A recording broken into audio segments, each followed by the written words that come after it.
If you believe that the way you think has some effect on your life, and you think the same thoughts every day, 90% of most people think the same thoughts as they did yesterday. Would you agree then that if you're not waking up every morning being defined by some vision of your future, then pretty much you are going to be living by the memories of your past, and you will be predictable in your life? Yes or no? Because the brain is a record of the past. And so if you're not creating a new future, is it possible that you believe in your past more than you believe in your future? And is it possible then that many people don't want to create a new future because they're more in love with their past than they are with their future? In fact, they romance their past every single day.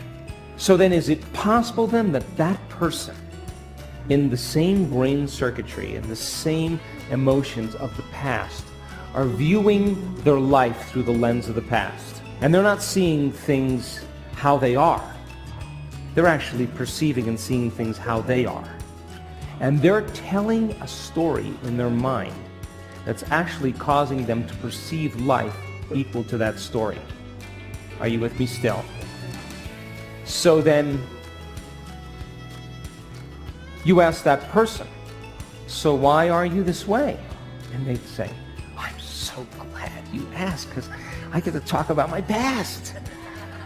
And as they talk about the incidents in their past, would you agree then that they're saying, that was the event that changed me, and I haven't actually been able to change since that event. That event has defined me as the person I am today. Yes or no? Now, the research on memory says after a period of time, that story that they tell of their past, 50% of it isn't even the truth. So they're making stuff up.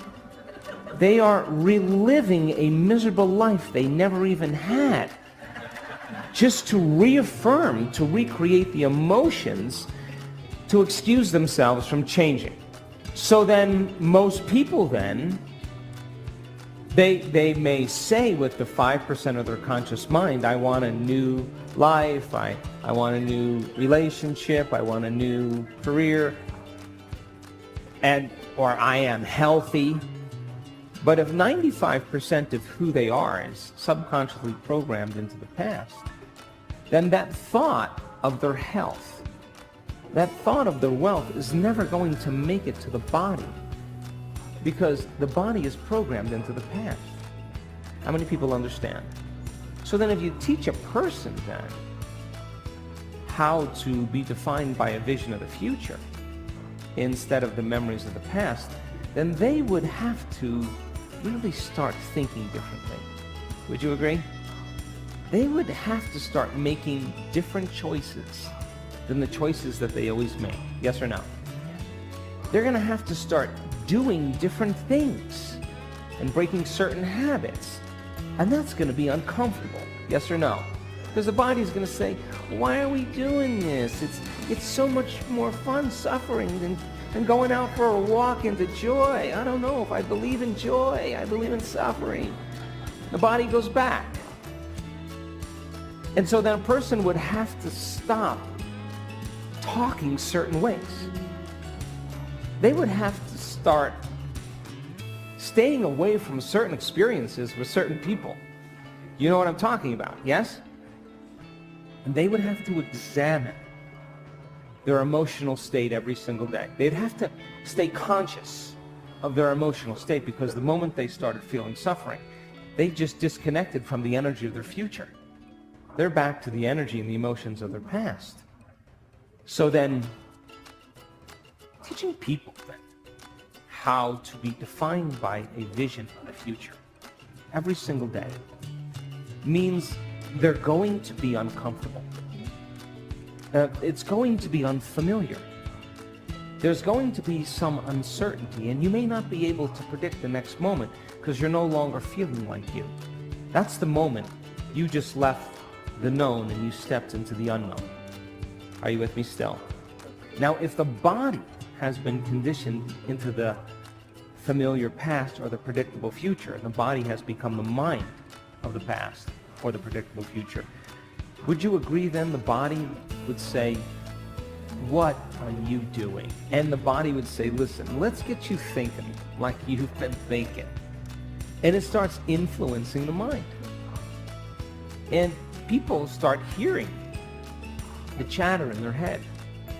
And if you respond to just one of those same thoughts, like start tomorrow, you'll never change, it's your ex's fault, it's your mother's fault. If you respond to one of those same familiar thoughts, those same thoughts lead to those same choices, which lead to the same behaviors and create the same experiences and produce the same emotions. A person says, oh, this feels right, this feels better to me. No, they're back to the same comfortable self. Yes or no? And this is why change is so hard. So then, new thoughts should lead to new choices should lead to new behaviors should create new experiences, and new experiences create new emotions, yes or no? And our research shows that people who do that in 4 days, they change their gene expression. 4 days. 4 days, and don't you know, I know in the first day they don't want to do it, and they want to go back to laying down, and they hate me, and write an email, I'm a liar, all that stuff. They want to quit, and I want you to know that there's no such thing as a bad meditation. There's just you overcoming you. And you can do it now, or you can wait. But now is the new later. So then, if your personality creates your personal reality, give me a nod, and your personality is made up of how you think, how you act, and how you feel, then the present personality called you, raise your hand, has created the present life called your personal reality, yes or no? But if you begin, over time, to become conscious of your unconscious thoughts, you become aware of your automatic behaviors, how you speak, how you act, and you can look at an emotion and say, my goodness, I didn't even know this was guilt. It just has felt like me my entire life. Would you agree then, the more conscious you become of those unconscious states of mind and body, the less unconscious you'll go during your waking day? Yes or no? So then most people try to create a new personal reality, a new life as the same person, as the same personality, and it doesn't work. You literally have to become someone else. So if 95% of who you are by the time you're 35 years old is a set of memorized behaviors, unconscious habits, automatic emotional reactions, hardwired beliefs, perceptions, attitudes that are functioning automatically like a subconscious computer program, then in order for you to change, you got to get into the operating system where those automatic programs exist and become familiar with them. Yes or no? And as you begin to observe those thoughts, become aware of those actions, notice those feelings, all of a sudden you're no longer immersed in the program. Your consciousness, you're no longer unconscious, you're conscious and aware. And you begin to objectify your subjective self. And if meditation means to become familiar with, then the more familiar you become with, I can't, I want to quit, this is too hard, the more aware that that is a thought standing in the way between you and something that you truly want, you'll listen less to that voice in your head in your waking day. Would you agree? And if you just said, God, it's 10 o'clock. I haven't complained all morning. It's getting really hard. I just want to stop that lady and just suffer and complain with her just about something. If you became conscious that your body wanted to do that, would you agree then that would be a victory in your day? And those victories add up. Would you agree? And what if, you associate that person that's your best friend with suffering, and the moment you see them, your body just goes, oh, this is going to be so good. Stimulus, I'm waiting for the response. The body is going to start saying, complain. And the brain's going to start complaining. You catch yourself doing that, that's a victory too.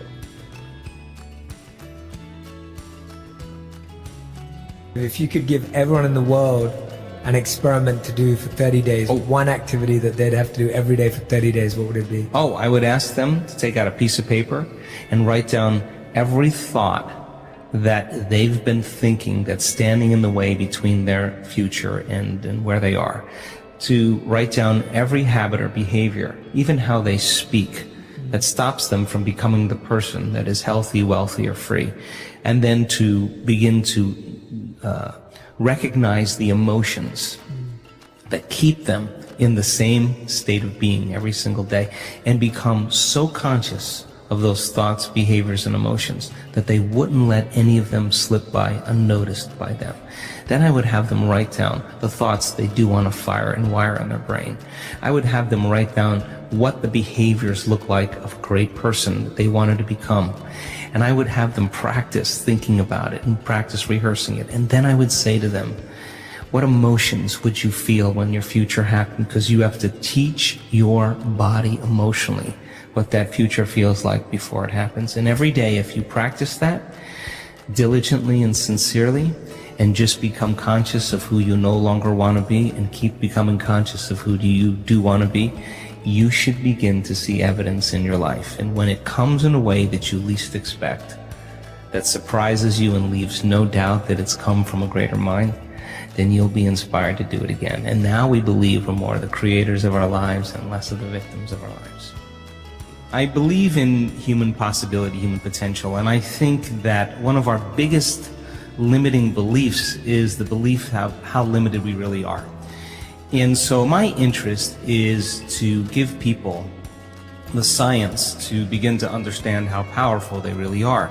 And I think that science really is the language that does that really well. And the new sciences like quantum physics and neuroplasticity, neuroscience, neuroendocrinology, psychoneuroimmunology, the mind-body connection, epigenetics, all of those sciences point the finger at possibilities. So I want to create a language for people from a philosophical or theoretical standpoint for them to begin to understand what's possible.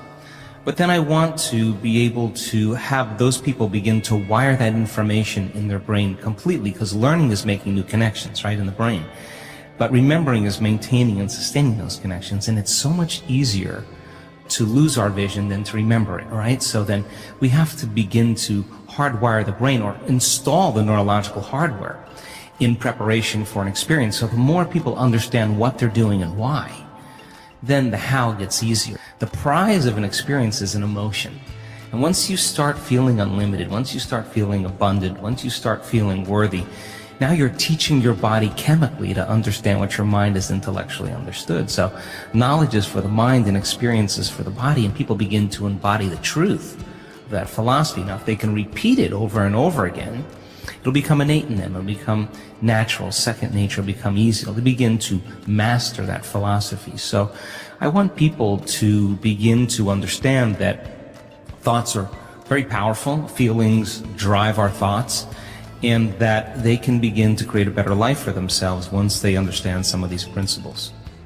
If you think that your thoughts have something to do with your future, just from a theoretical standpoint, that your thoughts create your destiny, and you think 60 to 70,000 thoughts in one day, and 90% of those thoughts are the same thoughts as the day before, well, then your life isn't going to change very much as long as you're thinking the same way.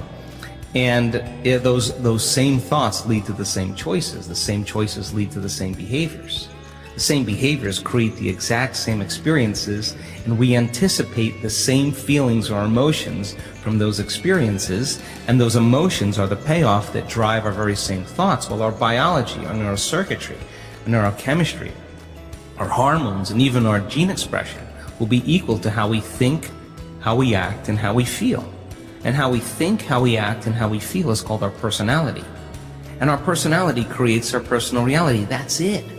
So the present personality who's listening to this show has created the present personal reality called their life. So if you can latch on to this idea, if you want to create a new life, a new personal reality, you got to change your personality, which means you better start thinking about what you've been thinking about and changing it.